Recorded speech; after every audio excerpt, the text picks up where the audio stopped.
Shabeel ayaa ku foolanayay meel kayn ah. Kadib markii uu dhalay, waxa uu bilaabay inuu dhakada ka leefleefo shabeelkii yaraa ee uu dhalay. Caleemo aad u waaweyn ayuu dhakada ka saaray si uu u ilaaliyo. Niman ugaadhsato ah ayaa soo doonay shabeelka. Xabad ayay ku dhufteen. Halkaas waxaa ku baktiyay shabeelkii foosha ahaa. Kadib uu ilmeeyay. Waxay bilaabeen inay u qaataan gurigoodii bay geysteen. Meeshii waxaa ku soo hadhay shabeelkii yaraa. Waxa uu ka dhex baxay caleentii yareed ee hooyadii dhakada ka saartay isagoo ooyaya. Kadib isagoo meeshii jiifa waxaa ku soo maray nin aad u duq ah oo waayeel ah oo meel dariiqa ku dhow marayay. Wuu arkay uuna naxay uu arkay. Kadib wuu istaagay. Dhiig ayuu haddana arkay meesha yaala.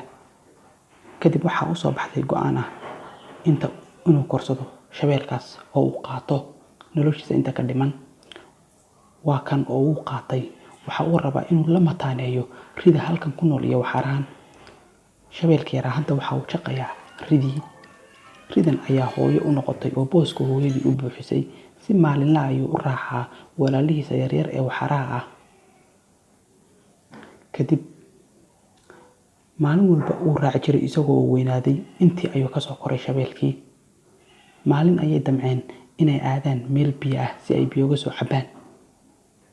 Shabeelkii wuu ka dambeeyaa rida iyo waxarahaba. Waxa uu maqlay dhawaqa codka sanqadha ka soo yeelaya biyaha dhexdooda. Uu qayliyay. Kadib haddii meesha ku nooled ayaa dooshay. Riyihiina waa ay ka yaaceen biyihii ay cabayeen.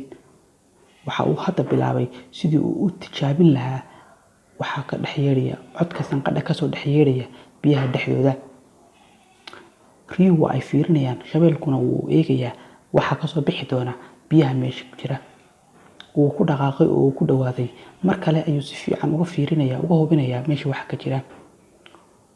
Waxa uu eegay meeshii mise hadhkiisii ayaa ka soo dhex muuqda. Humaaga sawirkiisa wuu fiiriyay. Gacanta ayuu geliyay oo wuxuu ka hubinayaa waxa meesha ka sanqadhayay. Dabadeeto mar kale ayuu haddana bilaabay inuu si fiican uga hubiyo.